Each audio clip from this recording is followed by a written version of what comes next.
Tokyo Police water cannon trucks of the Tokyo Police are on standby now at the Fukushima Daiichi nuclear power plant.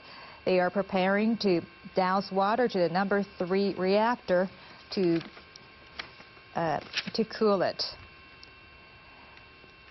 Earlier, preparations were being made to douse the number 3 reactor from the ground, and 11 large-capacity fire trucks from the SDF bases are now on standby at the Fukushima Daiichi nuclear power plant to spray water to the number 3 reactor to cool the storage pool at the building.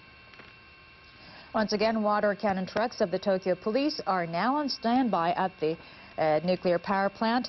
They are there to cool the number 3 reactor and spray water. You're watching NHK World's Newsline. Please stay tuned for the latest.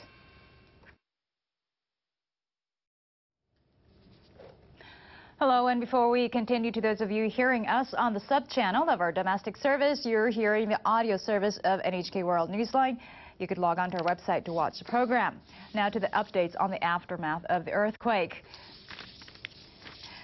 Helicopters from Japan's Self-Defense Force have dumped water on the crippled number 3 reactor building at the Fukushima Daiichi nuclear power plant in an effort to cool down its spent fuel storage pool. 今上空からヘリコプターが第3号機に向かって飛行しています。今水を投下しました。今ヘリコプターが第3号機に水を投下しました。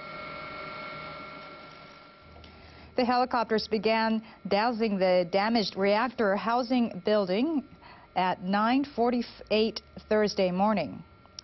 The SDF dispatched 2 CH-47 helicopters equipped with devices enabling each to carry 7.5 tons of water. They were accompanied by another helicopter that measured radiation levels above the plant. The first water dropping operation was completed around 10 a.m. The helicopter operation came in response to rising fears of radiation leaks, as water in the pools for spent nuclear fuel is believed to be vaporizing due to a failure of the cooling system.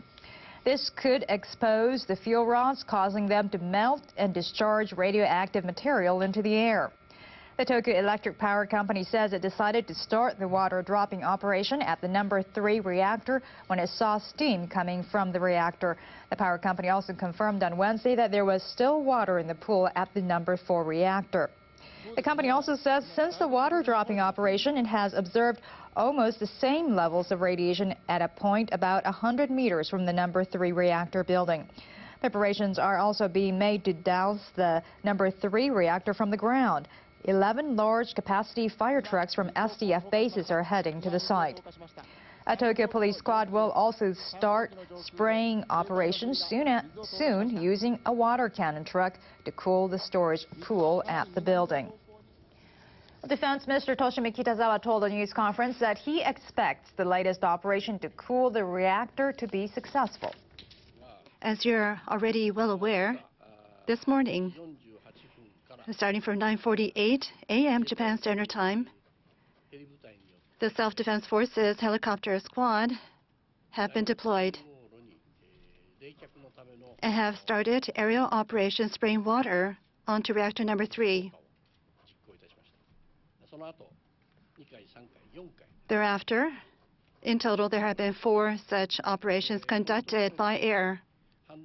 With the water being funneled into the spent fuel pool, we believe that it will help to cool down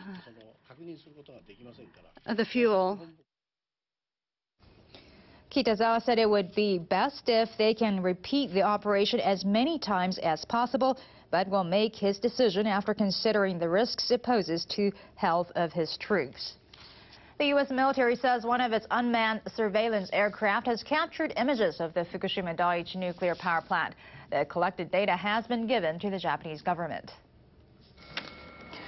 According to the U.S. military, the Japanese government requested for information gathering with unmanned surveillance aircraft due to concern that long-time aerial photographing and filming of the Fukushima Daiichi nuclear power plant could affect the health of the workers.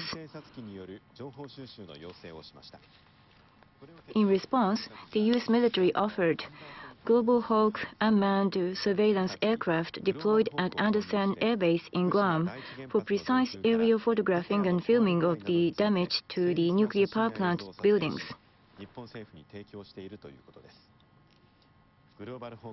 Global Hawk is widely used in military operations in Afghanistan and other places. The U.S. military has been already using the aircraft to grasp the situation of the disaster-hit areas in Japan. Tokyo Electric Power Company, the operator of the stricken Fukushima Daiichi plant, will begin